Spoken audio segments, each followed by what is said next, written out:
The model that the so-called conventional doctors are working with at the moment, i.e. symptom suppression, has resulted in escalating pathology of new diseases because these symptoms have been ignored.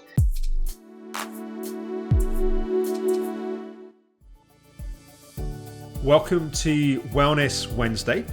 And for this week's Wellness Wednesday, we have an excerpt from my interview with Dr. Sarah Myhill as part of the Fatigue Super Conference.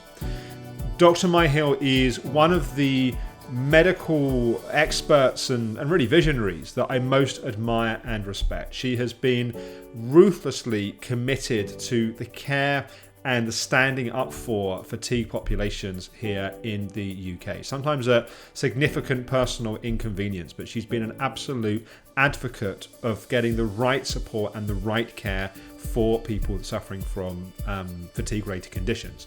And in this excerpt from our interview, we're talking a little bit about how she came to formulate her way of understanding and approaching patients. So some of the different conditions she worked with prior to specializing in chronic fatigue, the importance of diet, the importance of an iterative approach to really understanding the patient. So here is Dr. Sarah Myhill. Before we come into a bit more of some of the theories and your work, I'd love to just start a little bit with what got you interested in this group of patients. That I know you were, as I mentioned in the intro, you're working as a medic in the kind of NHS structures for a number of years. What inspired you? What drew you? What brought you to this point with working with this group?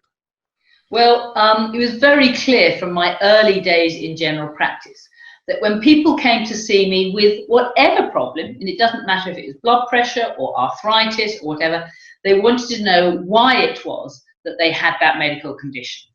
They didn't want symptom suppression medication. They wanted to know what they could do to cure themselves.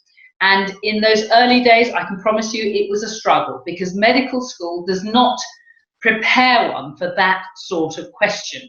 Medical school and medical training is all about putting patients into a pigeonhole and then giving them symptom suppressing medication.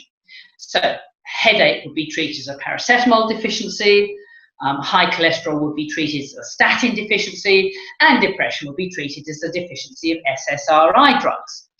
Now that is an intellectually miserable place to be. Not satisfying, it is not correct. There is no other professional area of profession where problems are dealt in that fashion. I have my family are engineering background, and if you have an engineering problem, you want to know why that bridge has fallen down. You want to know what the structural problems that went wrong that led to that, and then you come up with a solution. And it should be like a detective story. And when my girls were little, I used to tell them stories about my medicine, and I would tell them in a detective way. And I'd say, well, those are the clues, and we got a bit more clues from the tests, and then we put this hypothesis in place, and sometimes the patients were better, and sometimes they weren't. And by applying, I had one or two patients who were wonderful, happy to be experiments, and were happy to play with diet, to play with supplements. And I discovered that food allergy underpinned so many conditions: irritable bowel syndrome, inflammatory bowel disease. Sort out their allergies, and they did much better. Or they were cured. Similarly, migraine. We all know there are some migraine triggers. It's a question of sorting out: is this an allergy? Is this a mineral deficiency? Is this an energy delivery issue or whatever? And thereby cure that migraine. Arthritis, the same. I can remember I worked with a lovely doctor, Dr. Honor Anthony, who was a cancer researcher, very interested in allergies herself, and in fact ran the Airedale Allergy Centre for 13 years. I remember her telling me, all arthritis is allergy. And I remember thinking at the time, no, that can't be right. I now know she was 100% right. And if it's not allergy to foods, then it's allergy to microbes. It's allergy to microbes from fermenting gut. And rheumatoid arthritis, psoriatic arthritis, ankylosing spondylitis can all be explained in terms of that. So, of course, I worked my way through various diseases, but the one condition that was the worst treated of all were the chronic fatigue syndrome patients. they would be written up in the notes as TATT, tired all the time. It was the commonest symptom that would be presented in general practice was fatigue. What can I do to improve my energy? And these patients were getting brushed off. They were being told, oh, there's nothing wrong with you, you're just idle, you need a good night's sleep. There was no proper analysis of the condition. And so at that point, I started saying, well, if these darts, and if these supplements, if these interventions have helped patients with migraine and inflammatory bowel disease and arthritis and cancer and whatever, let's apply the same approach to chronic fatigue syndrome. And that's really what ignited my interest in the whole business. And it's interesting that you were saying that it's dissatisfying for medics, because often people think about allopathic medicine as the real frustration for the patient population. But it's interesting that you're saying that actually for you as someone that is driven by wanting to understand and to find answers, that it was just fundamentally dissatisfying and frustrating as a model which to work with people. Absolutely.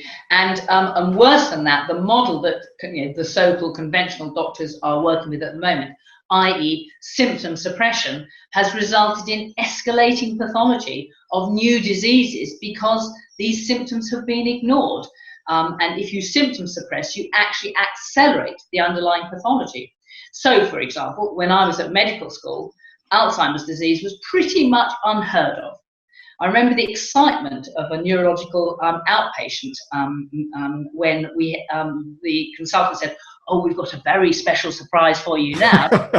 It's a rare condition. You need to remember this name for your finals. You'll pass with flying colours. And we all went home muttering, Alzheimer's, Alzheimer's. I mustn't forget that. That's extraordinary. Wow. It is now the commonest cause of death in Westerners. Yeah. Alzheimer's, dementia. It's also being called type 3 diabetes because it's a sugar problem in the brain. It all boils down to diet. But what do we hear on the news about Alzheimer's disease? Oh, well, let's screen people to pick it up early.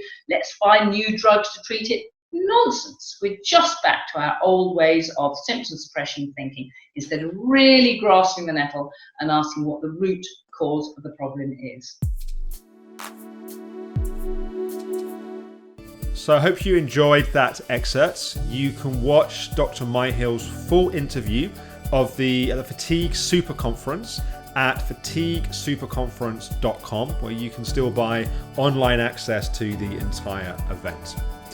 Tomorrow on Everyday Alex, it's Thoughtful Thursday. And for this week's Thoughtful Thursday, I'm talking about how practice trumps theory and why I believe that the application and the action and the using of tools and techniques is so much more important than just theorizing and analyzing and thinking about and talking about things. Obviously, having the right strategy and the right tools is important, but really it's, one way I talk about it is knowledge is nice, but action creates change. So that's tomorrow. That's Thoughtful Thursday here on Everyday Alex.